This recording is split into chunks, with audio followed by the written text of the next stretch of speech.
I think it's a unique framework for an INTP to come with. Joel's representing the person in the audience who can't reconcile these two he's ideas. not an INTP. INTPs would never do musical theater in any capacity. You get these comments on YouTube and other places like, oh God, all right, here we go again. Yeah. No, I think the first time we talked, you asked if I was an INTJ after saying all of my, I work in startups, and you're like, you're sure not an INTJ? Yeah. I was a little bit flattered. Yeah. But I wish I was an INTJ. You're like, they get so much done. They're so mastermindy. Yeah. We all do, don't we? It would be so much easier. So except for the INTJs, they're like, no, you don't. They're like, it's a lot of pain and suffering. Don't be us. Don't be us. Hi, welcome back to the Personality Hacker Podcast. My name is Joel Mark Witt. And I'm Antonia Dodge. Today we have a guest on the show, Darren Yee. Welcome, Darren, being part of Personality Hacker. It's great to be here. Yeah. You've been in our community for a while. You've been our profile training student. You've been in our Personality Life Path program. And you've become a friend of ours, and you've done a little bit of work with our company behind the scenes as well to help us with some business aspects. Because your background, I'm not going to steal your thunder. Tell us a little bit about your best fit type. Tell us about what you do for a living. Yeah. A little bit, just give us a snapshot of your life, and we'll get into some things today. Absolutely. So my name is Darren. I have INTP preferences. I went to school for mechanical engineering, but I spent all my time doing musical theater and running projects in school, engineering competitions, things like that.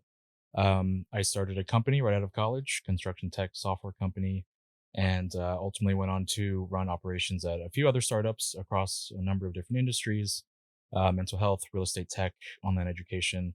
And now I am in venture capital and I invest in startups. Wow. So as an INTP with INTP preferences, you've had to figure out ways to navigate the business world, which is mostly dominated by people that have extroverted thinking, a lot of extroverted feeling. There's a lot of people that are extroverted judging types, like EJ types, right? Mm-hmm. IJs as well.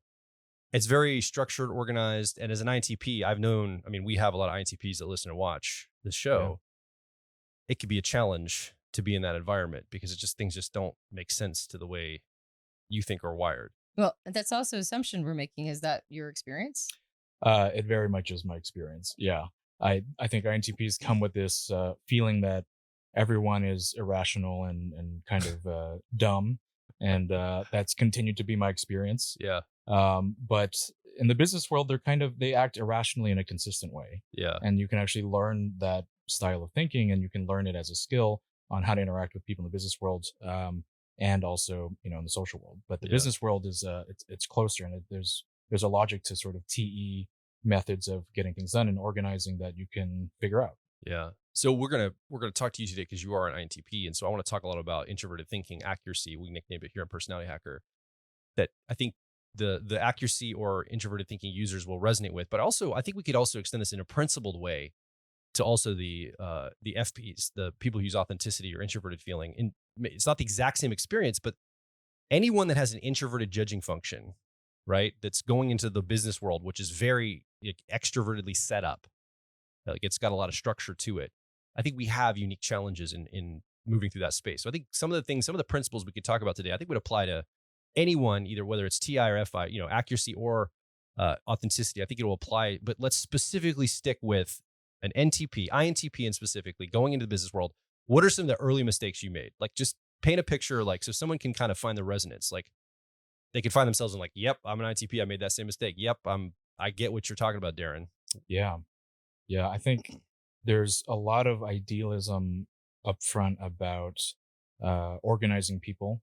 Okay. And in the early days of taking leadership roles, I was lucky that it was in the theater setting where the results were more nebulous, and we weren't paying people kind of on a volunteer basis. So I got to make a lot of mistakes in this safe environment. And I had a lot of idealism about how people would behave. I assumed a lot of people would behave similar to me. And sort of over time, doing many of these cycles, start, beginning, and end, and kind of looking back to see what worked and what didn't. A lot of it had to do with leadership ability and leadership skill. And I think for TI, there's some idealism about, if I know the truth and if I just speak truth, people will fall in line. What I've learned is that leadership is a real skill. Yeah. And you need to learn leadership as a skill to kind of pull everyone in the same direction if you want to get something done at a certain time and on the same vision. Yeah. Antonia, do you, from your standpoint also, because you're an ENTP with ENTP preferences, do you have a sense from the accuracy or introverted thinking of like early mistakes you made working in business environments? Do you resonate with what Darren's saying? Uh, yeah, I think what I tried to do is make being a perceiver a feature, not a bug. Yeah. There was a lot of, it was very difficult for me to do or to understand why the systems that I was engaged in whenever I was working for, because I worked for all the way from startups to really big companies, and before we started our own company. And there's there's a reason why all of these systems are set up, but some of them are legacy systems, some of them are old, some of them have had their day, but we keep that, like, the companies continue to do them. And at the time, I didn't understand why something that didn't seem to have any facility was, continued. Like, there was this belief that it needed to continue to be implemented. And I'm like, well, we can ameliorate all this. We can make them better. But I don't think I understood how difficult it is to change direction of a large ship, right? Like, there's some companies are tugboats and schooners and some are barges. Yeah. And so I think when I was younger, it didn't make any sense to me why it's like, why do we keep copying and pasting this piece of information into this field? That doesn't make any sense to me. Like, this is an old thing. But it's because it's tied to another system, which is tied to another system. And those systems are important. And they just never, they never cleaned it up. And technologies continue to improve and systems continue to improve. But sometimes you just have to make peace with, well, I guess we put up our electrical wiring before they were burying them in the ground. So I guess we just have to live with the fact that the electrical wiring is outside of the ground, right? Yeah. And to do the work of burying them in the ground, metaphorically, right, is an extraordinary lift, and it's just not leveraged to do that at this time. So I think one of the early mistakes I made was not understanding why systems couldn't, on a conceptual level, systems are very easy to clean up, right? Inside my brain, it's very obvious and easy to see how you can ameliorate things. But in the outside actual reality, where to renew a system or to change it means labor costs, and it means opportunity costs, and it means like, there's a lot that goes into changing something that I didn't understand early on, and I've gotten a lot more appreciation for it at this time. But you can what I find so fascinating is that for you, Darren, is I want to grab something you said, which is when you first started implementing, when you talk about being in business but you were in theater, musical theater, where the metrics weren't as set, things are a little bit more run and gun. What were you doing in that context that made it so that you could learn lessons there that took you into other business contexts? Yeah. It's a good question. I think the reason theater worked for me is because it was something I could show up to consistently and stick through. And with theater, there's a show date, right? The show's going to go on. The audience is going to show up. The people are going to be there. And my primary role was the director. So what happens on stage, I felt a strong responsibility for. And so I showed up every day because I wanted it to be good. Yeah. Right. That day is going to come. And so I think the cycle of that, not just doing it once, but doing it a second time and then getting to iterate. Oh, last time this worked, this did not. Last time I really like how this turned out. I want to do that again. Yeah. It gave me a space to sort of try different tactics and then just see over time what worked and what didn't. But just I have to make a quick comment here, Antonia. I know you're on. Can you hold your thought for a second? Because I have to just say something that, first of all, as an ITP, doing musical theater, like, are we talking like musical theater, show tune, like full on, like Roger Hammerstein level, like ENFP, ESFP on the max kind of theater, 100% original. I didn't write them, but we had writers, we had musical composers, we had producers, we had choreographers. Is this in New York? Set design, yeah. Okay, so first of all, INTP, you don't think of INTPs in this environment, A. And B, even if you do, like, you don't show up this way, Darren. Like, you show up very centered and calm and present. Like, how you're showing up right now is how I know you to show up in every context. So I'm trying to, in my mind's eye, imagine you. Now, you're not up on stage dancing and singing, but you are basically orchestrating all of this. So, and first of all, I think it's also very interesting how you use your harmony process, your fourth 3-year-old function of harmony or extroverted feeling to kind of set expectations. Like, these people are coming, there's an audience coming. We have to perform because there's people that are depending on us to show up. And so you put yourself in a frame where it made sense and you kind of integrated that, which I thought was wise. Well, and the goal is to make them happy. Yeah. For a couple hours. Which is really Entertain them, cool. Yeah. feed the need. The goal is to give them a good experience. Yeah. Well, I want them to walk away surprised and, this was worth my time. Yeah. And that's the driver. And that's what got me out of bed every day and got me to show up. I couldn't show up to class, but every rehearsal I was there on time because I'm the one responsible. In fact, I was early and I had to run the rehearsal and I had to make sure that the actors were having a good time. Okay. And I had to make sure that, all of the scripts were getting written on time and make sure that the rooms were getting booked so we could do our singing practice and all of that. So there was a lot of logistics that I kind of picked up as a side effect of chasing that sort of FE, Yeah. Yeah. Okay. Thank you. I just wanted to highlight that because I think it's a unique framework for an INTP to come with. Joel's representing the person in the audience who can't reconcile these two he's not an INTP. INTPs would never do musical theater in any capacity. You get these comments on YouTube and other places like, oh God, all right, here we go again. Yeah. No, I think the first time we talked, you asked if I was an INTJ after saying all of my, I work in startups. And you're like, you're sure not an INTJ? Yeah. I was a little bit flattered. Yeah. But I wish I was an INTJ. You're like, they get so much done. They're so mastermindy. Yeah. We all do, don't we? It would be so much easier. So except for the INTJs, they're like, no, you don't. They're like, it's a lot of pain and suffering. Don't be us. Don't be us. So the direction I was gonna go, or the thing I tagged was that there are theater companies that do shows over and over and over. But the truth, I mean, it's closer to a project, right? A play is more like a project that has a completion. Yes. And so when you've completed the project, it's not like you don't have to take that into the next project. Mm-hmm. In companies and as a general rule, there's like a system set up where you sort of have to take it as a through line through everything. Mm-hmm. But what I'm hearing you say is the advantage is that when you're understanding direction, right, which is what you have to do, it's like a lot of directing traffic in a company as well, particularly when, you're the person at the top. You learned direction in something that allowed you to do test iterate, project wise. Yes. Yeah. I would say one of my core competencies is project management, which you can apply to any context. And I was able to jump across different, after my startup, which was in construction technology, a very specific industry, I was able to move into different industries because the skills that I learned, during my musical theater time, during my startup, were in this sort of project management, people management, leadership area, which is applicable everywhere. That is needed in any environment. Yeah. What I find really interesting is that, we're talking about effectively perceivers. We started out by saying people who have introverted feeling authenticity or introverted thinking accuracy, trying to navigate a very extroverted judging context. But what I hear you saying is that the first time you entered project management and entered this more what one would call maybe a judger space of, having to organize and orchestrate all of these things to make something big happen.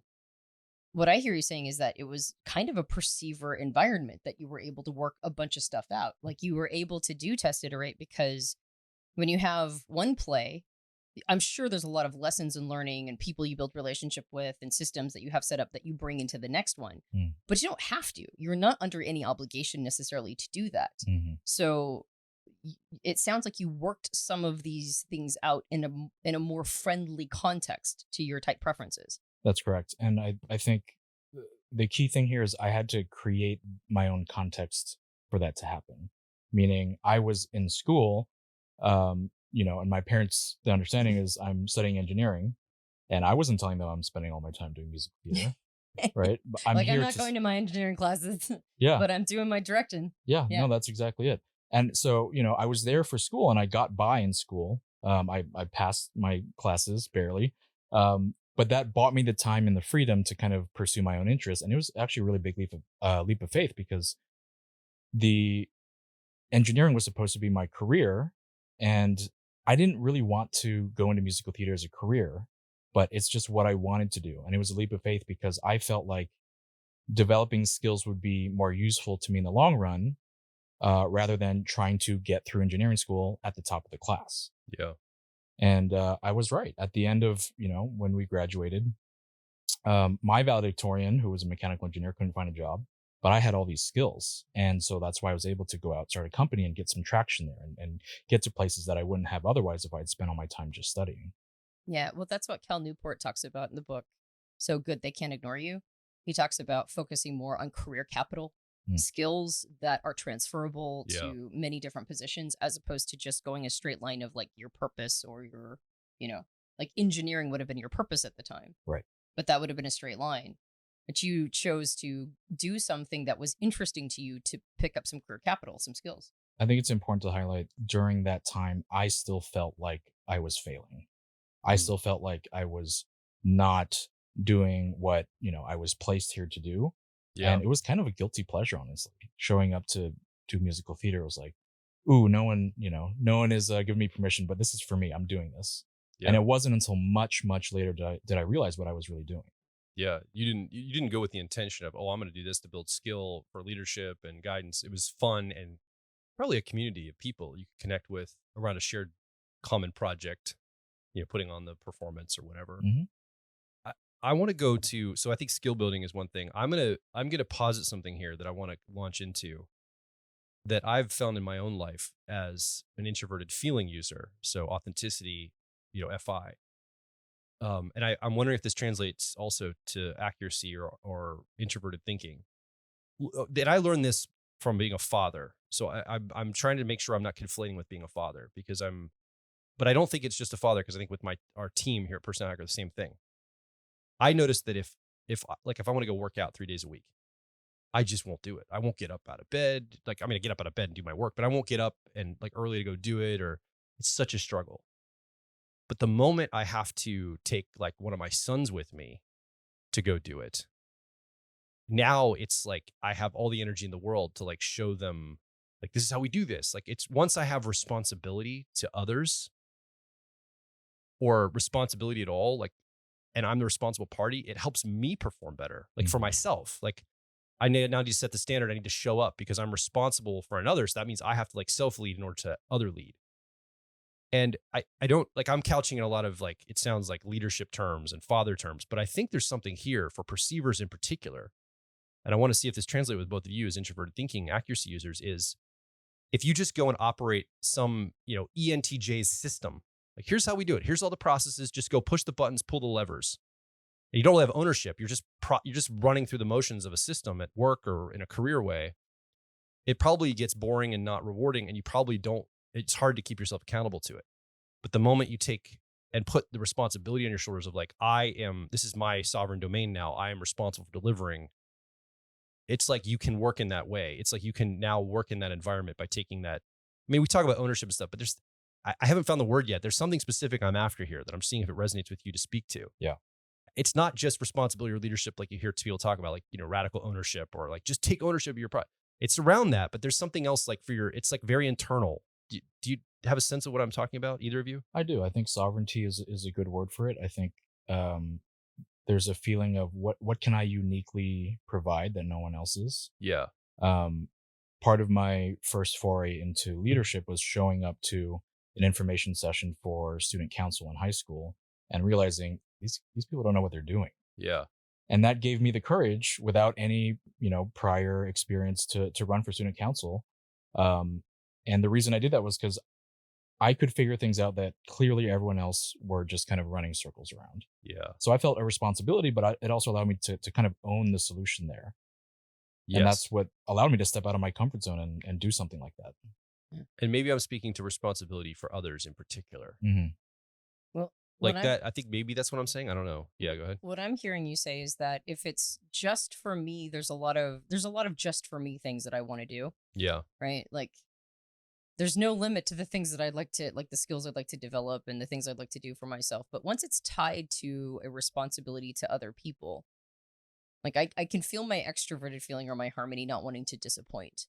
And so it amps up the weight of the task or the project or the assignment. And I can see millennials trying to do this, younger people trying to do this for themselves, try to tie it to some social accountability, responsibility. I think I cut you off. Sorry. They're trying. I think this is it's in us. We know this is what works, but we don't know how to maybe do it. Yeah, well, and I think for you and I, because our extroverted judging function is our 10-year-old or tertiary function, there's a part of us that wants to be approved of by Yeah. showing up for others. Yeah. I think when it's your inferior or fourth function, your 3-year-old in the car model, I think it's still it's still you're expressing something to yourself about yourself. Can I show up for other people? Mm. Can like am I the kind of person who will take responsibility or take this seriously? Can I be a professional and do things in behalf of others even if there's like some uncertainty there?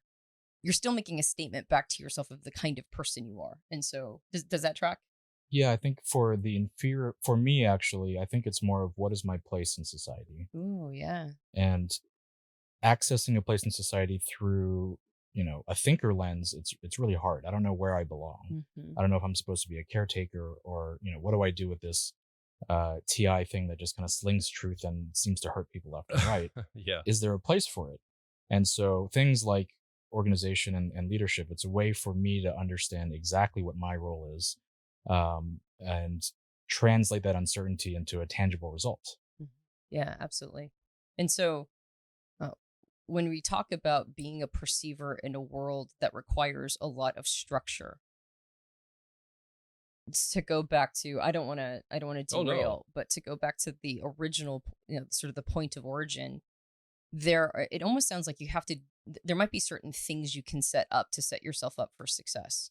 The first one I heard you say was put yourself in a position where maybe you're able to do some test iterate, even in a leadership or directorial position, like project management. Specifically for you, was it? And projects are great. Yeah. Every time I've done a project, I've learned so much and it has a conclusion. And so I can take the lessons and then apply them wherever I want to. Measurable results. Hmm. They look great on resumes and CVs. Projects look fantastic on CVs, but it's more like, as opposed to just plugging yourself into a system and going, this is the rest of my life. Mhm. It's like maybe take it in chunks and give yourself the freedom to do some test iterate, and then take those lessons and apply them to something that may be more, sort of more steady or more permanent, quote Yeah, unquote. yeah. I also want to go back to what you said before with your experience. I think one thing that TI users get caught in is, if I build it, they will come, Hmm. Hmm. or I see the flaw in the system, so I'm just going to build the solution and it's going to magically implement itself. Hmm. Um, The better mousetrap concept. Like, right, right. The flip side of that, what we're talking about here, is instead of starting with what do I think, it's looking at the outer system and asking what do they need, Hmm. or how can I be helpful. Right. And so it's not starting from a, you know, if I build it, then I get all the credit, but it's just an egoless almost. How can I help this? Is already happening? Mhm. Yeah. yeah. And that's the second thing. So the first one is test iterate and give yourself permission to to to be in a context that allows you to pick up skills or make mistakes or figure things out. And then the second one is uh, allow the leverage that having a lower extroverted judging function, like either extroverted feeling harmony or extroverted thinking effectiveness, whether it's in the 10-year-old tertiary or the 3-year-old inferior position, there's a lot of there's almost like uncertainty that lives in those functions for us, and we might be able to leverage that, like that question of like, what is my place in society and what do I have to offer? Or like, I don't want anybody to be disappointed, so I have to show up. It's like leverage that part of who we are, Yeah. as opposed to resenting a world that requires that of us, Mhm. right? And going like, Yeah. why does the world have to be so judger, and why does it have to run on all these systems, and where's the place for perceiver? It's like, well, there is a place in there. And instead of resenting those systems set up, leverage the fact that that isn't our strength. We don't just have an assumption of competence and capability. Leverage that little bit of insecurity to Yeah. to put like like an onus on ourselves. Does Yeah. that track, by the way? Absolutely. I think we don't know what we don't know about extroverted functions. And so what I'm hearing you say is, if you put yourself in a situation where you kind of utilize that uncertainty to at least just keep showing up, Hmm. that through that you're going to learn what does the extroverted function world have to teach me. But Right. I'm not going to commit myself to it for that reason. When I commit myself to it, it's kind of almost an any leap of faith of, I'm just going to do this, whatever. Musical theater sounds fun. But what keeps me going is the FE of it, and then the lessons I learn are in TE Yeah. and FE. Hmm. Yeah. Yeah. So instead of resenting that the world is set up this way, ask yourself, what lessons does it have to teach me? Have humility about it. Mhm. Yeah. Yeah. Thank you. So that was the second. The second point was like leverage the uncertainty that lives there. Yeah. And then I think skill building is a derivative of that, comes from it, or you have these skills you develop in an environment like that. And I think that key piece of responsibility, again, maybe I'm overvaluing that responsibility piece over others, especially. I don't know. Could be how I'm wired. I could be overvaluing my experience in it or your experience in it. But I want to ask you about, you're in a unique role at the age of you're kind of like the older brother now for a lot of maybe younger people that are founding companies, coming out of business school, wanting to start their careers. I'm guessing you find, I'm assuming this, but you find yourself in kind of an advisory, advice giving, like older brother kind of role to people. For the first time, yes. Yeah. Yeah. So now you're like mentoring in a way. Yeah. And you're probably getting, because you're in venture capital, you're seeing a lot of very highly motivated, eager mavericks come out of, New York University or different New York schools, wherever, like New York, and the Wall Street's right there. There's a bunch of money right sitting beside them. Mhm. And your job is to help, make these things meet, right? Get Yes. funding and make Wall Street match the idea. Mhm. So you're looking at founders, you're looking at people that are excited and enthusiastic as young people. What is if you could speak to people just a little bit younger than you in their 20s now that are really moving in their career, what do you see as either the skill, the attunement? Is it about skill? Is it more about attunement? Is it about, I don't think it's about professionalism. You work at Wall Street, everybody's wearing suits and stuff. It's like this real polished place. So it's maybe different than the West Coast Silicon Valley vibe. Yeah.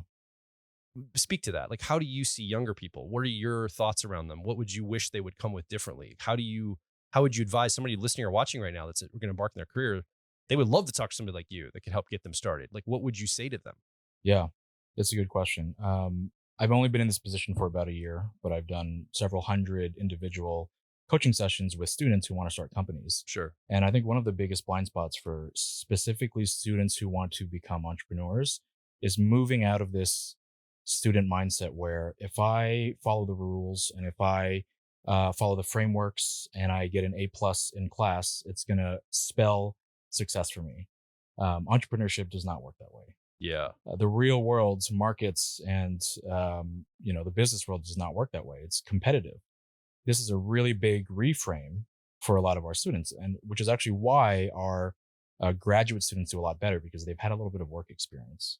Whereas undergrads kind of have this idealized vision of what the world is, and they've basically grown up in a bubble in this private university, and they're projecting their idealism on what the world should be, and that shows up in their business ideas. Can I just stop you there for a second and say, I don't know, you're saying that's not how the business world works, but before Elon Musk bought Twitter and changed it to X, I remember watching a video of this woman who was at her job. I think it's pretty viral. A lot of people saw it. She was walking around and showing and here's the cafeteria. Now I'm going to go have Twitter. She worked at Twitter. She worked at Twitter, and it was like being in college. It was like, I'm going to have coffee, like these really expensive cafe here. And that's all subsidized. And it was like, I was like, when's the work happen? Like you're meeting a lot and having a lot of coffees and socializing, and you're getting paid a salary for that. So, are you right? That sounds like what tech companies and what big companies are now. They're just a pipeline from school. It's just a duplication of maybe the college life at Twitter, for example. Oh, that's exactly it. I mean, I would hesitate to call Twitter, Facebook startups anymore, right? They're institutions. Of course. They're an extension of higher institution. Okay. So much so that, higher institutions are a pipeline into those and then the consulting companies. Entrepreneurship, it's just you. It's just one person, an idea, and you have to go out and you have to make a living and you have to go out and build a team and make an impact on the world. Yeah. And that's a very different world than working at a big tech startup. Yeah. Meaning you're not going to have all I think a lot of young people are surprised that they don't have the salary. Probably people by the time they get to know that's not going to happen, right? They know they've got to hustle and make it work when they're trying to make something happen like that, right? Or they think, I get this funding, I get like $100,000 a year salary, and I just start to coast into my new career. Is that the dream? Is that what people come with expectations, or is that not how they show up? That's the big misconception. Is if I have this big idea that's perfect enough, and if I'm charismatic enough, and I meet with a venture capitalist and I make them fall in love with me through my energy, they're just going to start throwing money at me. Yeah. And then I'm Elon Musk. That's that's the story that has been told, and that's what many of them believe in. But that is not reality, even in venture capital.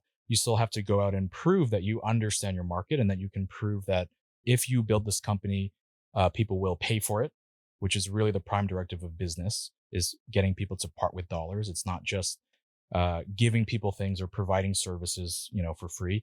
It's actually getting someone to purchase something. Yeah. And this moment of purchase, it's an unintuitive moment that I think a lot of especially TI users idealize. People will part with dollars if I solve their problems. That's not true. You have to understand the emotions behind when people make Yes. purchases. So the core of any good business idea is solving a true problem, even if the customers don't see it as a problem. Yeah. And it's not just about throwing solutions at them and asking them, what do you want in your life? It's about really truly understanding a problem in a way that nobody else has seen before, and then uniquely providing a solution for it. Yeah. How would you, from a venture side, talk about something very ethereal like what we do here at Personality Hacker? You've been through our programs. Like, how do you even, how would you articulate the value proposition in something like that? Yeah. Like from your, like, how would you translate as a person in Yeah. your role? I think so it's important to distinguish between a services-based business, which I think Personality Hacker is, and a scalable startup, which is I build either a product or a software service that can Yes. scale. And We're more boutique. We don't have that scalability. right. Yeah. Yeah. So that's an important distinction. And I think not enough young people consider that as a viable path for their career. Everyone thinks they have to build the big scalable tech company. They have to raise money in order to actually be an entrepreneur. It's not true. You can provide services, do very well for yourself, live a very happy life, or you can open a small business and do the same thing. There are a lot of opportunities out there for young people to get into entrepreneurship that aren't what the main narrative is. Yeah. So we're speaking about entrepreneurship as if it's an obvious beneficial path to go down, but I think with gig culture and people hustling and having to have all of these different Jobs. like and I think a lot of people who think about entrepreneurship think about it in like solopreneurship. Mm. Like I'm gonna do this thing right by myself. I'm gonna I don't know. There's a Being lot an of different influencer is one of solopreneur. them, right? That Like being an influencer is kind of a solopreneur. right? I'm the one guy doing the thing or the one person doing the thing. And like, Yeah. maybe I'll have a few people helping me, but it's like really, that's about as big as it's ever going to be. So there's usually like this story arc of like idealizing something like that and then trying to do it for a while. And it's very hard and it's very grueling and taxing and they don't get a return on investment. And they still, they find themselves still where they were, not any further along, not manifesting their hopes. And then they get soured on this idea that they've, entrepreneurship, that they've conflated with gig work or with being a solopreneur or with being an influencer. Can you first create a little distinction between entrepreneurship and all of those idealized concepts? And then part B would be, what is the advantage to actually being an entrepreneur? That's a great question. Let's start with the distinction first. Let's do the distinction.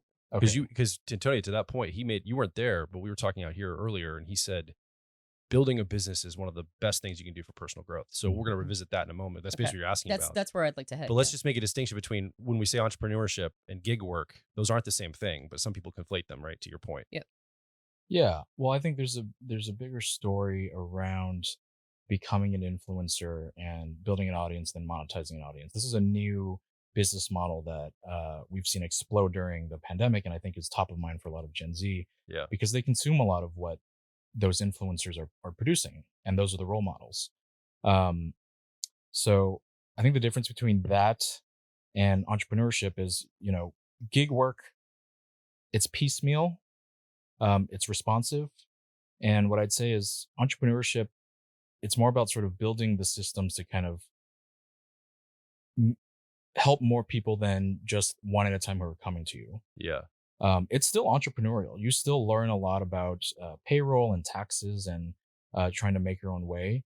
I think the way that I'm describing it is more around company building, and there's always a point at which the solopreneur things get untenable, and there's too many things to do. You're expected to wear too many hats, so you're forced to bring in help. And I think that's the threshold of when you get into organization building, and more of the entrepreneurship advice out there will be helpful. Yeah. Yeah. I almost imagine it like the sun is shining and there's all this energy, and an entrepreneur comes in and says, I have a lens, and everybody help me hold this lens. We're going to focus this sunlight to a pinpoint to create heat and focus and value, like create energy from this in some way. So it's like setting up a system that didn't exist before that can channel energy in a particular way to derive value in a two-way exchange. So like money value to back to the entrepreneur and the energy, the entity, and then value to the end user solving a problem, like you said. Like that value chain of like organized value to deliver for the person and have the reciprocal. And if it's sustainable and it didn't exist before, that's an amazing feat. Like what an amazing thing you created out of the world. Like you took all these components and you put it together and created that. I think entrepreneurs get a really bad rap, all the time, but that's a big service for humanity. Yeah. Like that's what builds civilization at the base of it all, as far as I'm concerned. Yeah. Yeah. I think it's a way of consistently meeting people's needs. Yeah. And it gets sort of bastardized a lot, but the reason things are cheap in a capitalist world is because people built systems to make them cheap. Another word for cheap is accessible. Yeah. Efficient, accessible, all that. Yeah. Yeah. Yeah. Well, I see it as the difference between like when there's a fire, having to go down to the river and grab buckets of water and throwing it on the fire versus creating the system of the fire hydrant where it's always available in case of an emergency. Right. Like that whole system, we don't even think about it anymore because it's just it's available all the time. And but I mean, how many fires were there before fire hydrants were built that like devastated cities and like a person's entire life existence was like literally up in flames. And this is like pre-insurance. So everything you ever had is like gone. And so when a person builds like a really solid entrepreneurial endeavor, they're building things like fire hydrant systems where people like it beautifies a person's life. It gives mass value and it becomes a part of the ecosystem where you're not even thinking about it anymore. It's just a part of life now. And I think those are the most sustainable entrepreneurial endeavors where what they give is so valuable. It just, I mean, of course, there's always problems that come along with it too, or not always, but frequently. I think about like the smartphone. It is incredible how we went from not having smartphones to having smartphones and getting used to them as a fixture of our lives. I mean, I would say it was a matter of months where like everybody had one and it was just a thing, and we just have them now, and they facilitated so much in our life. And that is an extraordinary entrepreneurial endeavor to be able to create that mass, just, distribute it, make it so that people all over the world have access to now internet. There's entire villages that are moving their towns further away from rivers and higher up in mountains so they can get better signal, right? Because it's so valuable to them. Yep. And these are like it's like a quote unquote fire hydrant system for the world. And so when I think of solopreneur and gig work, I think of, like you said, hustling one-to-one, trying to make something happen, trying to have a value exchange with a single person. When you go into entrepreneurship in a way of building systems, now you're trying to take what you can do for one person, scale it, and make it so that it's as beneficial as possible for as many people as possible. That's right. And in specifically tech entrepreneurship, there's a saying, the future is here, just not evenly distributed. So the technology exists, but someone has to do the work. Someone has to be the industrialist to bring it to the masses and to package it in a way that is available to everyone. This is something like Steve Jobs was really good at, right? That was his genius, I think, in not really even inventing it. It was more packaging. He knew how to package. Right. I'd always be like, it seems so basic what he's selling. Like, it seems not that he makes it seem like this amazing thing, but it's kind of, but he made it feel more epic than it needed to, and people bought in on it. And I think sometimes we can overthink stuff, and I don't think he did. I think he kept it simple too. Yeah. All right. Enough with that. Sorry, let's go back to our NE is going all. But let's come back to this. You told me, it was last night. You told me, you said, I think, and this is for an INTP to say this. We're gonna have somebody right now that's INTP going, what? Like, it's blowing their mind. You'd say something like that, but you said it's like one of the best personal growth activities you could do is go found a company, go start a business, go become an entrepreneur and create value in the world. And it's going to grow you as a person faster than anything else. A lot of people get very turned off by that idea. Talk more about that. Like from an INTP standpoint in particular, wouldn't it be better to go study formal logic and work on your math skills and your logic and your debate and you're refining your thoughts and all Yeah. of that. Why would you say, even to INTPs or INFPs or anybody that doesn't have, that's not the TE extroverted thinking effectiveness user, Mhm. really? That's personal growth? I mean, I'm being devil's advocate. I'm amping it up. I agree with you, but I'm amping it up, teeing you up to Yeah. talk about it. Absolutely. I think INTPs have a propensity to think that if I solve it in my head, it's solved in the real world. Yeah. And that kind of creates a lot of excuses to not get out into the world and to test our ideas. And because they're perfect in our heads, we worked really hard on them. Entrepreneurship for INTPs and also for other types, it kind of forces you to contend with all of the richness of reality immediately. So if you think you have a world-changing idea, prove it. Don't just write a blog about it, but go out and try to generate dollars and get people to come around you and say, I want this change in the world. And I'm going to join you and provide my skills and my career to help you bring this to the world. What I see a lot in entrepreneurs is whatever the blind spot that they have in their personal life, for whatever their type is, or you can use any system really, that just manifests in their business. So the business in the beginning, it's really just an extension of the self. Yeah. A true organization is selfless. It accounts for the different types of people, and it can do all the things it needs to do without being held back by one person with all the power, who is the founder. And so particularly, and I work mostly with people in their early 20s. They're kind of at a stage where they're figuring out, what is my contribution in the world? What is the mark I'm going to leave on the world? And they want to make a beeline for it through entrepreneurship, not knowing there's all of this inner work to do to even get to the first step. I had a friend that worked at GitHub, and it was a growing company out in California, and I guess they went public, and he expressed to me that the founder CEO had a lot of pressure put on him, and he was really, I don't know if it was unwilling, incapable, it was just distasteful, maybe just needed to catch up. But it was hard for him to make the switch from being kind of that startup. We're running and gunning, we're building product, we're shipping quick, it's a flat organization with no hierarchy, and he needed to put some hierarchy in and needed to bring some structure and some more, more timed meetings and, put all the proper things in place that a bigger business has when it scales, when you go public and all that. And it was causing a lot of challenge because that's when you're at that role, you have to learn so fast in uncharted territory. Because often if you're an entrepreneur and you're developing something, you're creating something that hasn't necessarily been created before, or at least doing it in a way that hasn't been done before, right? Mm-hmm. Like our Airbnb, let's say, they're creating something that's like using people's houses as inventory for places to stay. It's like a really new idea. So you're in uncharted territory. You don't know the tax laws. I think crypto's here now with a lot of crypto companies. Like you have no idea what's going to be regulated, what you're allowed to do. So you're inventing it as you go. And then you also have to kind of invent yourself as you go, is what I hear you saying. This internal invention of self. Yes. And also, I think you touch on a key point.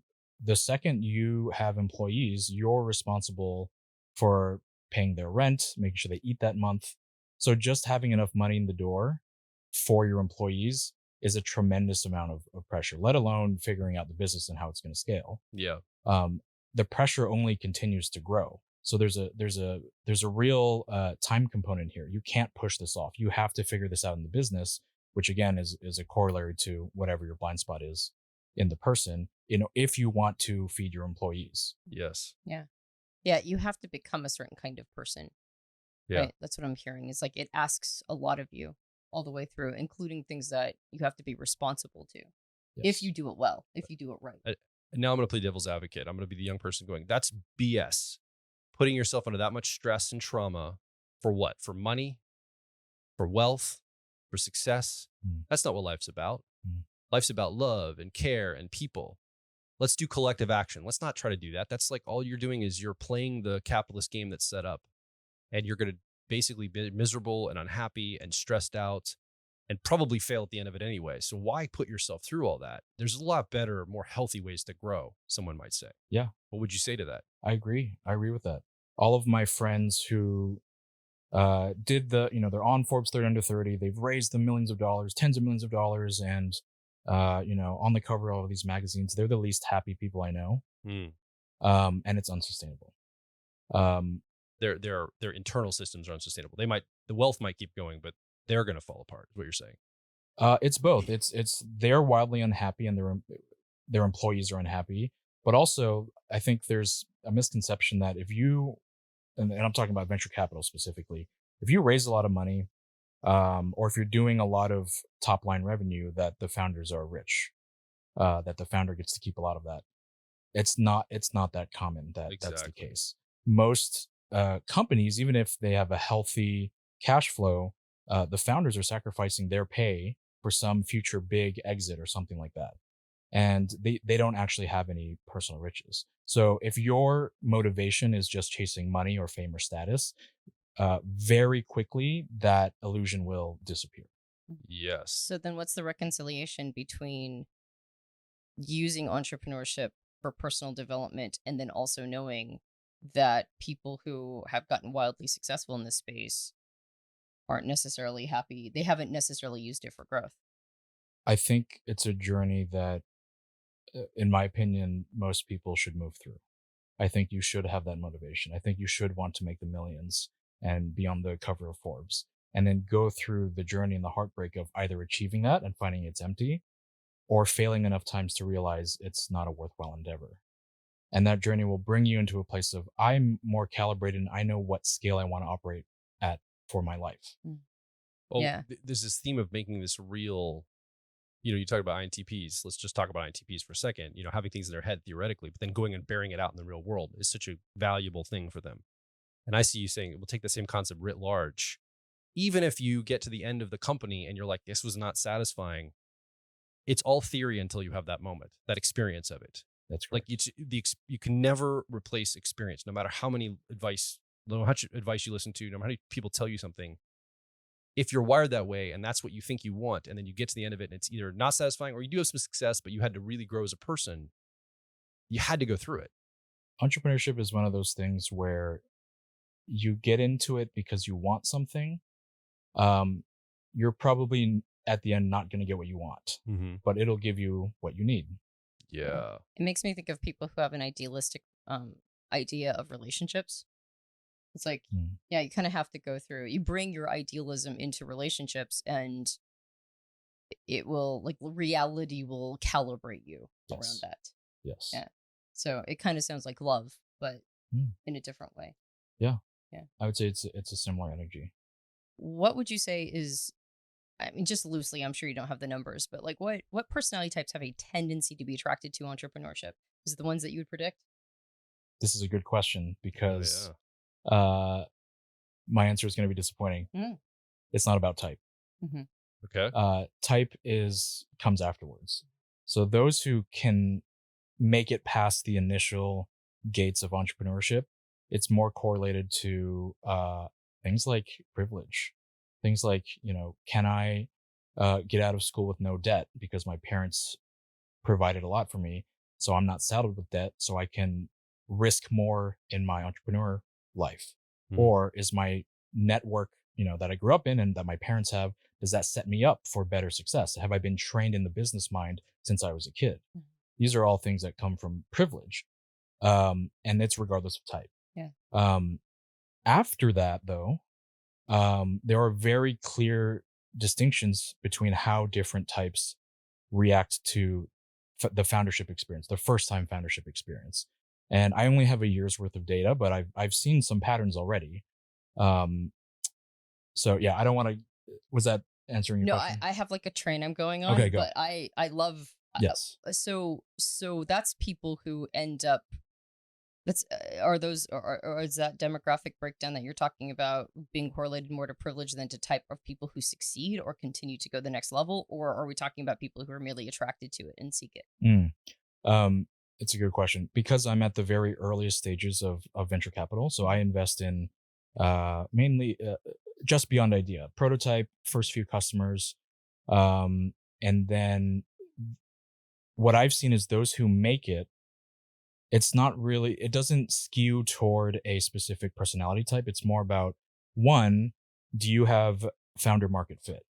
Is you as a person, do you understand this market and do you have enough zeal and enthusiasm about solving this problem to make it through the tough things scaling. Yeah. And then two, it's how well can you create your circumstance and you create your organization to play to your strengths and then to cover your blind spots. That's where I think personality type is a leverage point. It's understanding the self and unlocking all of that potential to get to each next step. Okay. And so I had a different question, but I want to snatch the thing you dangled, which is you've already seen some patterns in how types respond to that. So do you mind sharing some of your patterns? Sure. And Why are you hesitant? This is weird. You're like, well, okay. I You're don't- like super Early. like pulling back. I don't think I have enough data, so I'll so come it's back. an ITP thing. Yeah, I'll come back in a few years and be like, I was wrong about this. I was wrong, but I have more data now. You're welcome to do that. Okay, You're allowed to update your data. sure. So what I've seen, so I'll give you some examples. FE users, and this is So going to Harmony echo users. Harmony users, Yeah. Harmony front seat. This is going to echo a lot of common type advice, but I see it play out.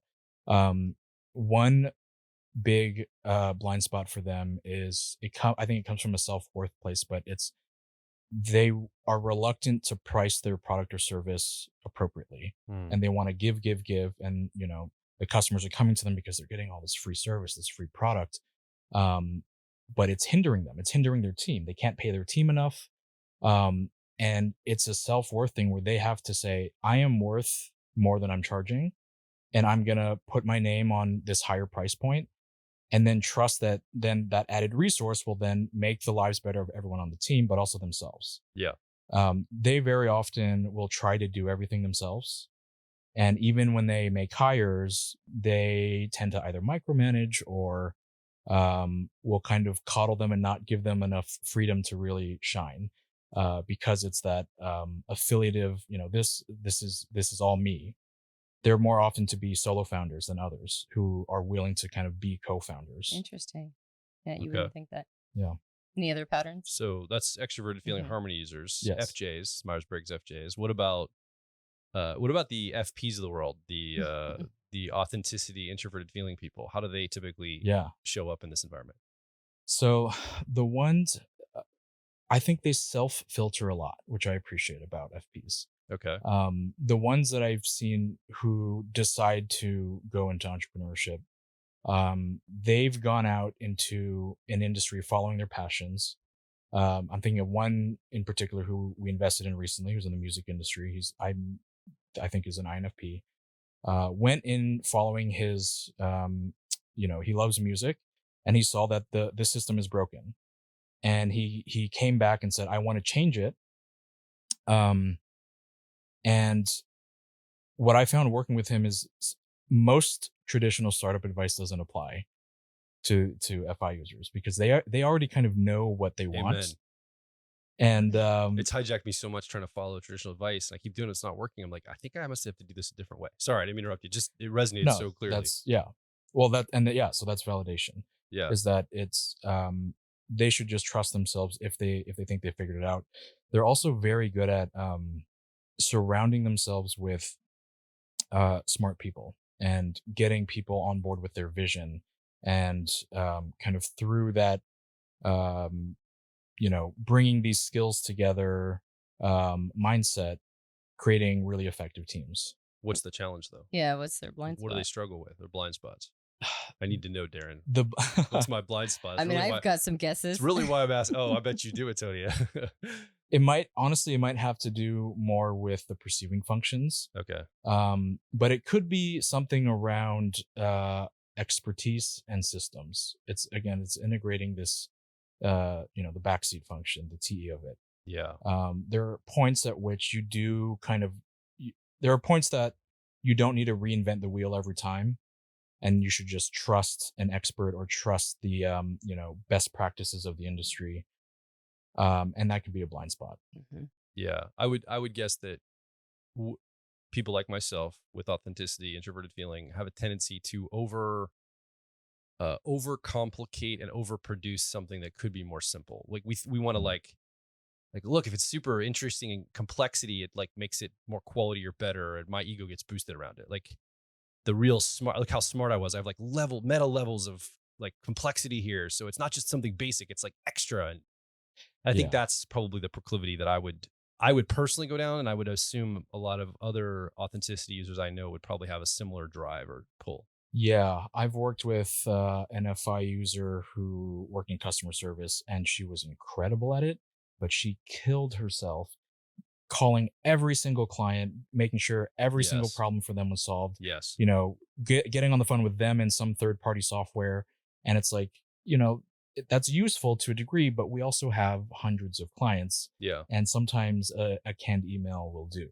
Yeah. That over personalization, over specialization of everything Yeah. in that way. Okay. And then extroverted thinking effectiveness users. I'm guessing, I mean, the assumption is that a TJ comes into the world, the business world, and it's like dropping a fish into a lake. They're just They're like Boss Baby. like, They were born yeah. in a suit. Cookies are for closers. That's Like right. Yeah. they know how it all works. They're elegant. There's no challenges, maybe some emotional stuff here and there, some backseat introverted feeling. But like, I think the assumption for people that aren't TJs, extroverted thinking, is they have the easiest time in business in the world, and they just effortlessly do everything, and the world just is their oyster. The cartoon understanding of type. Business just comes to them. They don't have to go to it.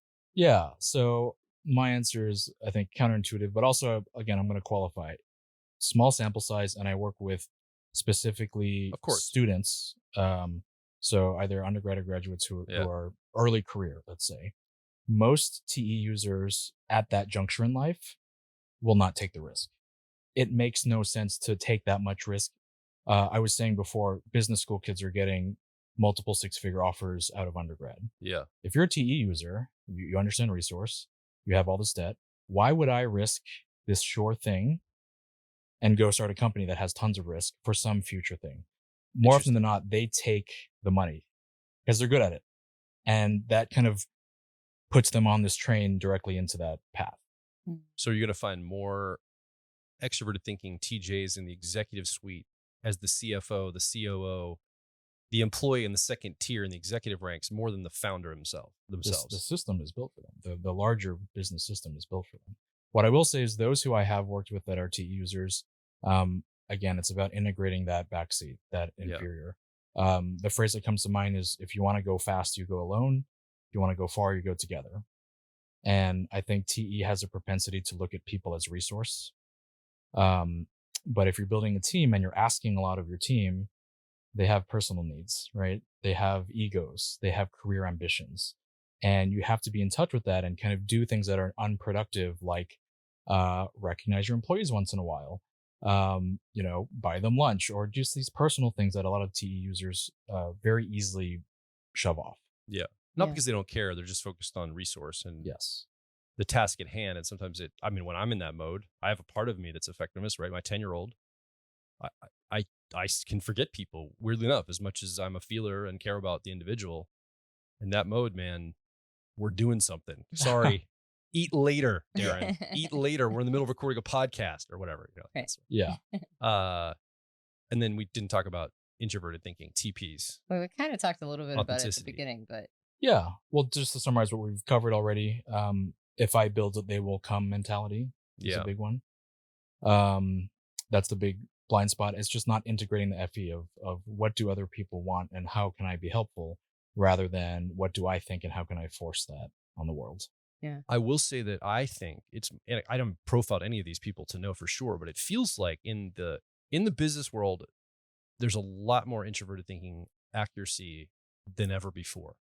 Like, I would argue, like, with crypto, a lot of leadership is accuracy users. I think with any tech startups, there's a lot of this, there's just so much. It feels like the internet is built finally. And like technology companies and the way that like tech works, that business world is built for TI, for accuracy. Like, it feels that way to me. The physical world's for extroverted thinking, but the internet space, I mean, the blockchain governance system seems very much like a TE system. It doesn't seem TE to me. It does not seem TI system. TI system. It feels accuracy to me. TI, introverted thinking system. It's like federated. Everybody's got kind of their own sovereignty. It's all transparency. It's public and trackable and transparent, but it also can't be messed with. And like, the thing is what it is. The logic sound, like that kind of idea. Yeah. It can't be manipulated in the way maybe effectiveness would want to. Built on complicated algorithms. Yeah, and math and like all these computations and things. It just, I feel like introverted thinking is going to be more of a player in like the next 100 years than it's ever been before in our world. There are aspects of that which I agree with. I will say a lot of the narrative around, say, cryptocurrency or more recently AI comes from a TI idealistic place Okay. and I'll give you an example. When cryptocurrency was huge, the promise was this is going to revolutionize every industry. This is going to, become the new standard for every financial tech startup. And here we are a few years later, and the reality is it really hasn't changed a whole lot. Yeah. Same with AI. I'll tell you from an investing standpoint, AI is the fad.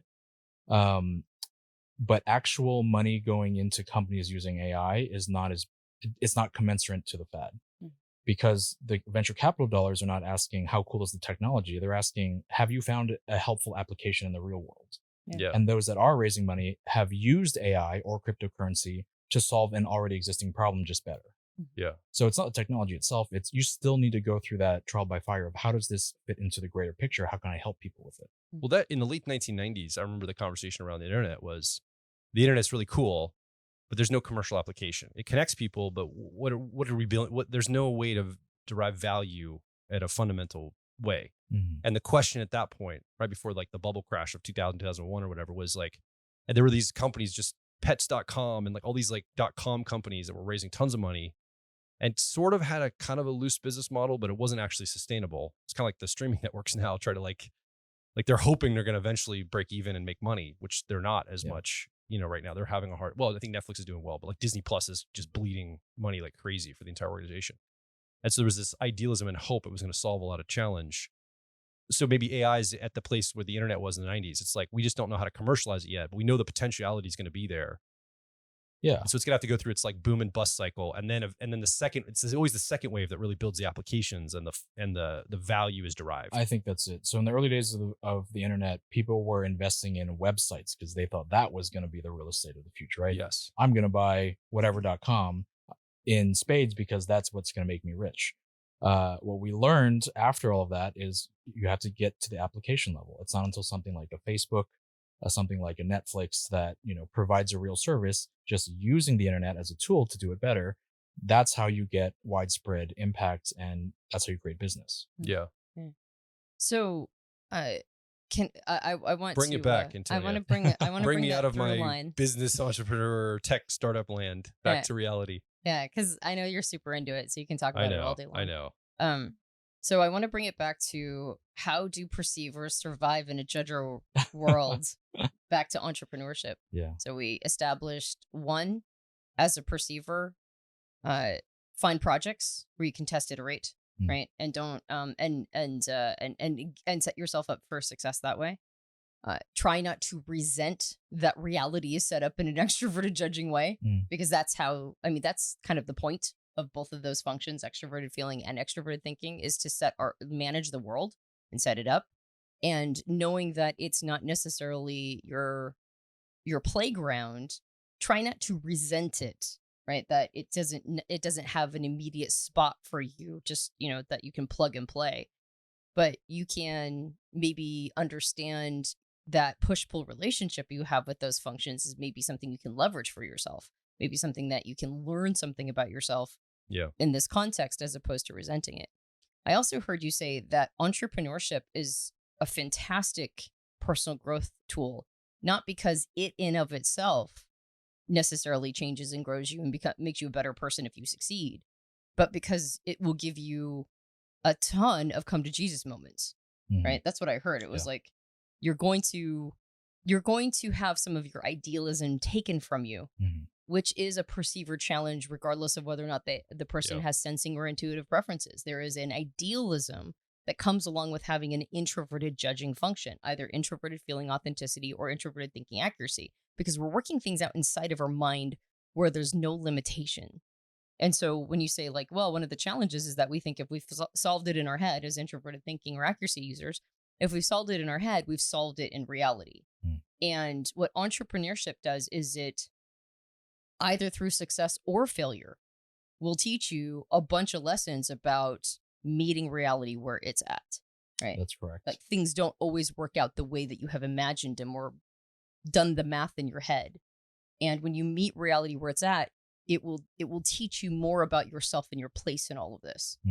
I've also heard you talking about there was another point that was really beautifully crystallized in all this conversation about oh gosh, now I've lost the thread. What was the lesson you took? Because that number 4 is slippery. Well, I would Somebody else just can say talk. I did write down. I think I've heard it before, but it struck me today. This idea: if you want to go fast, go alone. If you want to go far, go together. I think I have an instinct for the far together, but sometimes it's hard to throttle and run at a pace everyone can go at a pace everyone can kind of be with together. You go far because you're hitting benchmarks as you move forward in a lot of ways. But I think the perceiver proclivity is to just let me just do it myself. I can go faster and I can get it done more quickly. And letting go of some of that in order to help be more significant. Like there's something here with a perceiver to let that go and be willing to play nice with others in more of an extroverted, organized way. Like we're all structurally in like a system, and the system itself is going to move forward in mass. And when I say in mass, it could be a small group of people, like 10 people, but that's much different than me is just, single going forward into something. Thank you, because I remember the next piece, which was maybe see these opportunities to interface with the outside world as ways to build skill, not necessarily always have to be on some sort of very specific purpose, but maybe give yourself permission to pursue things that are interesting to you to build skill in those things. Well, and what skill gives you is it gives you a base to pull to be resourceful. Like we talk about like when you're starting something and you're trying to make something happen in the world, whether it's a business or just a project or some social thing, resourcefulness. We're talking about be resourceful, resourcefulness. It's like, what does that mean? Like, I think of like resource, like money, wealth, like raw material. But when we talk about resourcefulness, that can also equal skill. Yeah. Skill gives you, if you develop a few really good skills and you can become better than the average person around you, it gives you the optionality to step into and out of the extroverted judging world. Yes. Whereas if you don't really provide a lot of skill, you're kind of swept into this, sit at the desk 9 to 5 or whatever it is. There's a saying that you only need 3 things to survive in a workplace: be liked by others, do good work, and show up on time. Yeah. Reality is you can get away with 2. So if you just do good work, and maybe this is my TI frame, but if you do good work, you can then create space for the other needs that aren't compatible with a typical 9 to 5 world.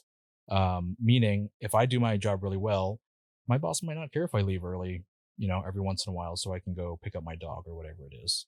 And so I do want to hit on one more thing. Absolutely. I don't know if we're about to. Well, we can wrap up after this. Yeah. I just want to make sure we have the through line of like, okay, so for those of you perceivers who are watching it, to go tell me how to survive in this extroverted judging world. Yeah. The last thing I want to talk about is this idea that you said, well, it's not really based on type, it's based on privilege. So if we're in a system that privileges some people and not others, well, how do you overcome that? How do you fight a system that's set up to, I don't know, it's set up to cause failure for the majority of people? Let me get more specific. Someone's watching or listening right now going, yeah, Darren, you're right. I don't have privilege, so I shouldn't even try, because you said that's the factor that's going to make it more likely for success than anyone else. So you confirmed to me that I shouldn't even attempt because I don't feel like I've got the same privileges as other people. So I'm just not going to do it. Like, you're not saying, speak to that. You're not saying that, right? No. I think what I'm saying is self-awareness if you double down on self-awareness, that's how you can be at the same playing field as those with privilege. Ooh. And so if you can play to your own strengths and cover your blind spots, you'll be at the same place that those with privilege use that privilege to do the same thing. They just have the resource to spend to do that. But you can do it on your own with enough work. And if you get to that point, you're actually at an advantage because now you have the momentum of self-growth, which you're going to need. And those with privilege, they're going to hit the wall at some point. It's just going to have a lot more pressure on them, a lot more on the line. And they might, it might be a bigger collapse. Yeah. Yeah. I think there is something to be said for being scrappy. Absolutely. I think we undervalue scrappiness. I think we have communicated to people, at least younger generations than myself, that there's a straight line to all of these things. And the way that you get to your results, your end game, the thing you want, is by following all the rules of this straight line. And I mean, I'm a little older, so one of the privileges I have is that I grew up in a time period that wasn't so insistent that everything was a straight line. The system wasn't gobbling humans up and spitting them out if they didn't go in that, straight line as much as it kind of does now. And yet, I mean, my path has been very winding, and I got to where I'm at right now, which is, I mean, we're in a startup, right? I mean, we've been doing personality hacker for the last 10 years. Can you have a 10-year startup? Yeah. Is that possible? To just be in a perpetual startup environment? Yeah, I think because it still feels like we're there. Really have the resisted mindset. that. You can have the mindset for 10 years. Yeah. I really resisted the idea that we were still a startup, but I mean, we were a small company. We've never gotten any funding or any sort of investment. Everything we did was bootstrapped up. Yeah, basically. I mean, a little bit of subsidy when we first started out, first started out, but not by any investor. And I just got here because it was like, well, I don't know what else I'm going to do, so I guess I'm doing this, right? It didn't really feel like an option. And most of where we've gotten has been, I would argue it's more been scrappiness than it's been anything else. I mean, just making it work. I like to say I grew up in a trailer park because I did. Yeah. Right. And so that was my financial heritage.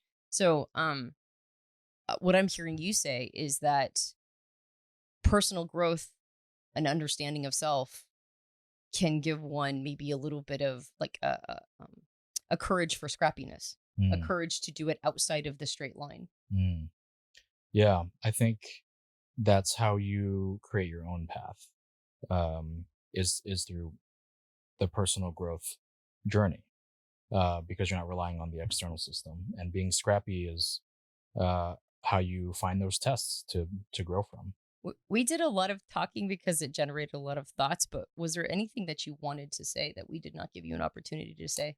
I realized I didn't answer your question, Joel. Oh. What is the problem that personality hacker solves? This is actually going to sound kind of like this. I can't believe that this came full circle like this, but in my opinion, and I, like you said, I've been through many of your programs. I think the core problem that personality hacker solves is around this self-awareness and kind of creating a space to explore the self and to have a community that allows you to develop and feel seen in a way that the greater environment does not allow for. And I think that's a much needed thing for especially entrepreneurs, but anybody going through a self-growth journey. Yeah. It made me think in terms of like this idea. I wrote literally down self-awareness brings you up to the same place as someone maybe with privilege. I kind of wrote that down. That spoke to me, how you said that as a frame to come from. And made me think in terms of, we assume like equality and distribution. We always talk about it in the outer world where there's hard assets and hard resource, and metaphorically, there's only so much beachfront property. So not everyone can have beachfront property. So how do we get equality in the world, in the external world, when there's differences and limitations? But we also have an unequal distribution with the self, in that some people are more focused on self-awareness and self-growth. And these things are free. Like, these aren't resource distribution problems. They're more attunement problems. They're more challenges. What came up for me is we can have, my idealism says we can have perfect equality in self-awareness, because everyone has themselves and everyone has the inner space and terrain to explore. And it costs time and energy, but it doesn't cost external resource for that. It costs willingness, intentionality, focus, humility. And we all have all those resources are available to all of us. Like, some people need healing and other things to access them, but they're all there. The raw materials are there. So it really awakened to me this idea of, we don't even think about that as a framework to talk about equality and humanity being a little bit more privileged in a way. Like, I think that's why it works, right? Self-awareness, because the external privilege that someone might have, there's like internal things that they kind of just got that they may not even know they have inside of themselves.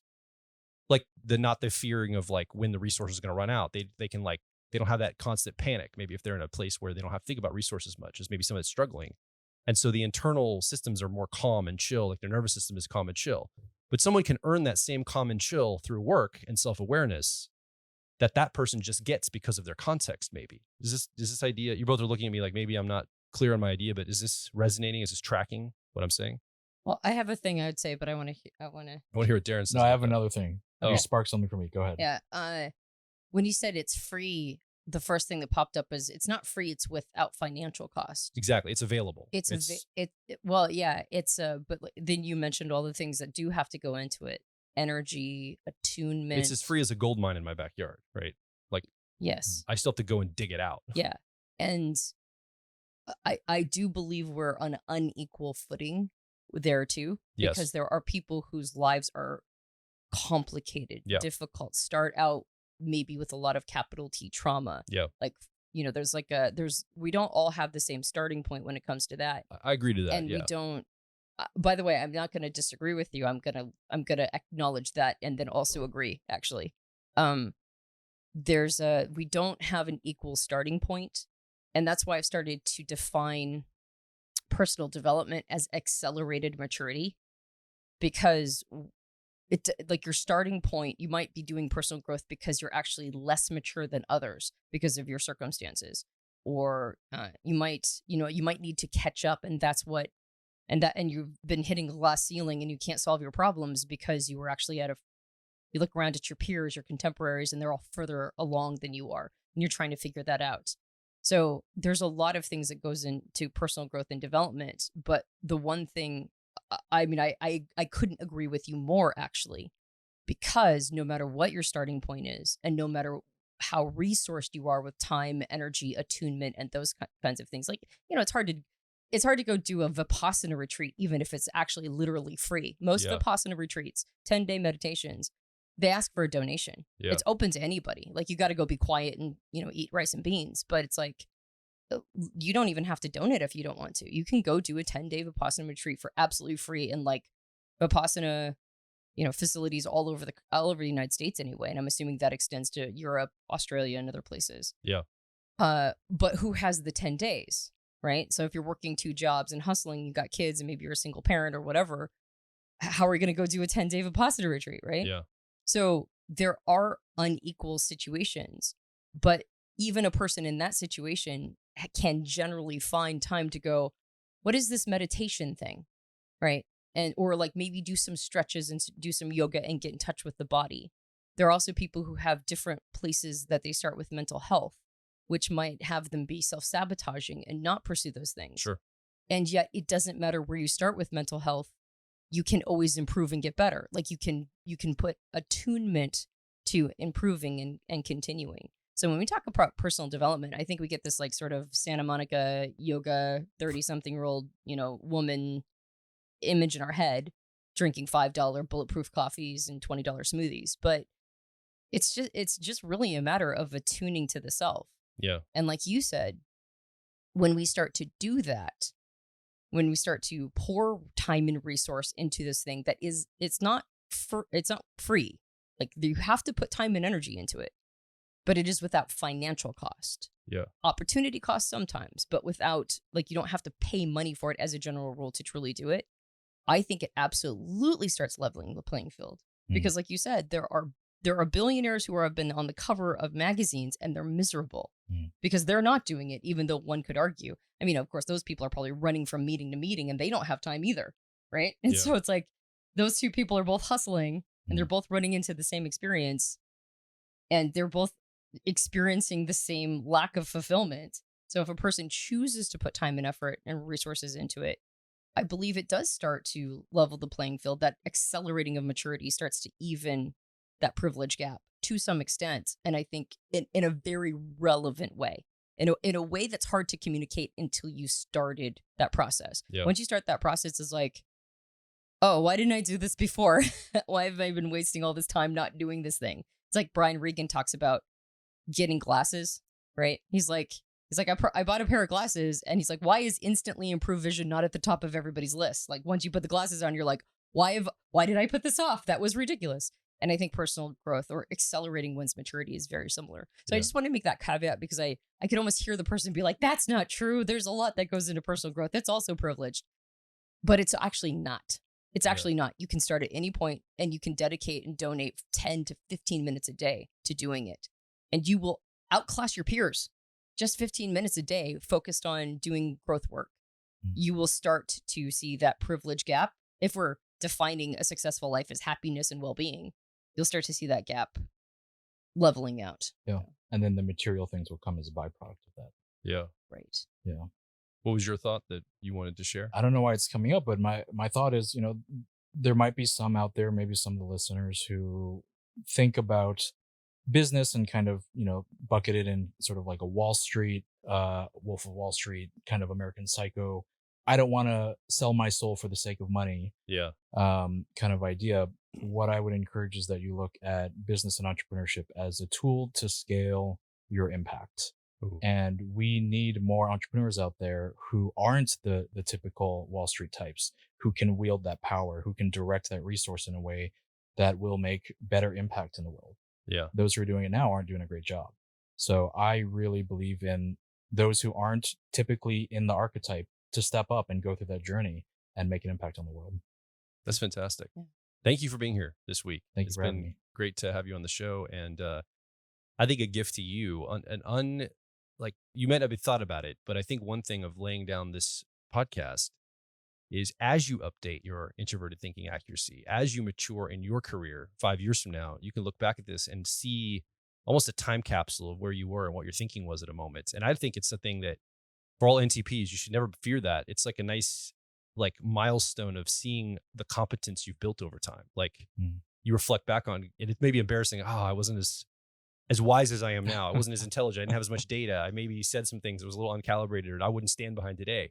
But I think it's neat because it shows you just like your reference often, I think for introverted thinking accuracy, I've noticed you tend to self-reference the metric. Like how much did I improve? What percentage point did I improve over time? And something like this is a nice conversation to encapsulate some of your thinking in this way in a public forum that I think is valuable. And this time I'm not wearing a tutu. You're not That's wearing a right. tutu. That's right. We did have you on the show podcast before. but you were in a tutu. You came to our Yes. Gettysburg Live show like a year or so ago, and it was Halloween time. It was. You weren't just wearing a tutu for the heck of it. Although that would have been crazy, like awesome. Yeah. Yeah. Listeners, go check out the episode. It's fun. I'm a little disappointed that you actually aren't in a tutu this episode. I know you almost didn't recognize me, right? I know I didn't. I was like, who's this guy? Barely. Yeah. All right. We should probably close up. This has been a great conversation, Yeah. but let me kick it over to you. If you've been watching or listening, what's coming up for you? As Darren's talking about this, are you a perceiver that you have a challenge in the judger world, the business world, the extroverted judging setup and all the structure that's there, but you found maybe a way to navigate that, or you've never found a way? We want to hear from you. How do you see this showing up in your life? You've not been able to talk with us. We've had 3 microphones. You're the 4th person in this conversation. We want you to come over and make your voice heard. Come over to personalityhacker.com. Directly below this episode, leave a comment, ask a question, and more importantly, share your story. Stories are atomized experiences. We want to get to know you and what your experience has been. So come over and make your voice heard. And if you enjoyed this podcast, you can subscribe to us on iTunes and various Android platforms. If you leave a rating and review for us on iTunes, it helps us out a lot. We also have a video podcast. You might be watching us right now, and you already knew that Darren didn't have a tutu on, or at least maybe it was below the fold. I don't know. So it was good to confirm. If you are watching this and you enjoyed the episode, you can subscribe, and hit the bell that lets you know when a new episode comes out. We have a book. It's called Personality Hacker. You can get it in all major book retailers. And if you leave us a rating and review on Amazon or on Goodreads, if you enjoyed the book, that also helps us out a lot. And finally, we have a suite of programs that are designed to help you accelerate your maturity. Yeah. Focus on personal development, personal growth.